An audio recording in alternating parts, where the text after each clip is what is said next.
روز 14 март گروه کاری حکومت جمهوری با راهبری سروزیر جمهوری قاهر رسولزاده در منطقه کلاب با رفت کارهای ساختمانی در موضع‌های آسیب پذیر ساحل‌های دریا شناس گردیدند. در موضع ساحل دریای یاسو در دهه کوچاباغ جماعت دهات به نام خدای رجب ناحیه واسه سروزیر جمهوری با رفت کارهای ساختمانی در ساحل دریای یاسو شناس گردید.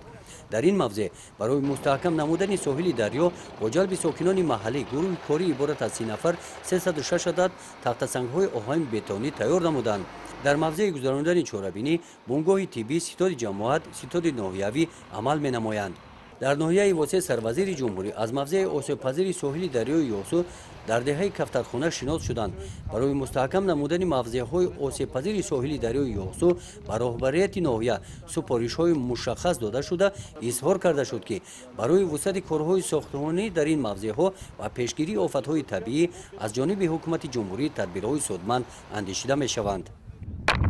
قید کردن به مورد است که ناحیه واسه بین دو دریا یاغسو و سرخاب واقع بوده 13 موضع آسیب پذیر دارد. در مستحکم نمودن موضع‌های آسیب پذیر ساحل دریای یاسو در موضع خوجه شام جماعت دهات به نام خدای رجب طریق حشر کارهای ساختمانی به انجام رسانیده شدند. روز 14 مارت کارمندان جماعت شهرک واسه و ساکنان از جماعت دهات به نام وایسف در این موضع در حشر ساحل بندی اشتراک دارند. هر روز ما در مجموعه 20-25 نفر از ساکنان همین جماعت در همین حشر اشتراک میکنیم و دو تکنیک هر روز ما در اینجا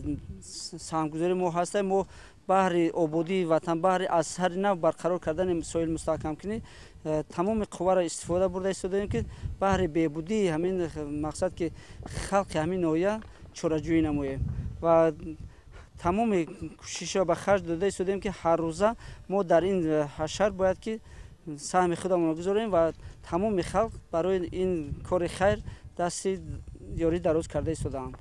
از روی معلومات ستاد حالت‌های فوق‌العاده و مدافع گردنی در ناحیه واسه در جماعت دهات به نام خدای رجب موضع خوجه شام با جلب 16 عدد تکنیک‌های بارکش کمز و دولان اکسکاواتور مخلوپاتا شماره 320 نفر اهالی در چاره‌بینی‌های حشر عمومی جلب کرده شدند. در این موضع برای مستحکم نمودن ساحل دریا 500 متر برابر 11,000 متر کوبی کارهای ساختمانی اجرا کرده شدند. یک گروه کاری عبارت از 31 نفر ساکنان محلی با کارهای سیمتوربندی و کارهای موقتی جلب کرده شدند. کارگران با معاش خوب تامین بوده با خوراک گرم تامین کرده شدند. با دستگیری حکومت جمهوری تاجیکستان بواسطه اساسگذاری صلح و وحدت ملی پیشوای ملت سردار مدافع گردنی جمهوری تاجیکستان و دستگیری های حکومت ولایت ختلان از جانب دستگیری های حاکمیت دولتی ناحیه با جلب اهالی که توسط حشر این روزها در جماعت دهاتی به نام خدای رجب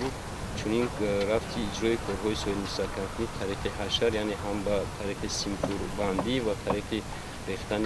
تخت سنگ‌های آهن و بتونی توسط اون محصولات‌هایی که از جانب حکومت جمهوری تاجیکستان با دستگیری حکومت جمهوری تاجیکستان با ما دسترس شده بود این روزها با طریق حشرچیان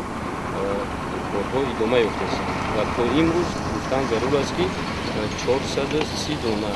سیمتور یعنی برابر 7200 متر کوادراتی سیمتور از سنگ کلان پر کرده شد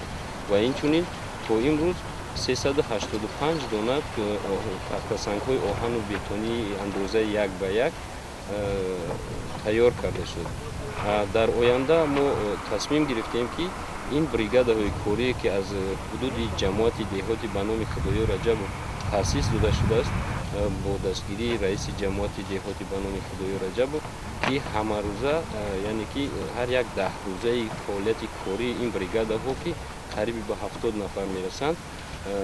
با مبلغ‌های تامین کرده شده و در آینده ما هم کوشش داریم که اگر از جانب حکومت جمهوری تاجیکستان محصولات‌های ساختمانی به ما دسترس شد ما این کار رو ادامه دادنی هستیم. کارهای ساختمانی ساحل مستحکم کنی در ناحیه واسه در موضع‌های آسیب پذیر ساحل‌های دریای سرخاب در جماعت دهاتی به نام میرعلی محمد علیف و جماعت دهاتی توگرک ادامه دارند. گزارش خواجه نظریف خدای نظر ظهوروف از ناحیه واسه برای برنامه اطلاعاتی نوید.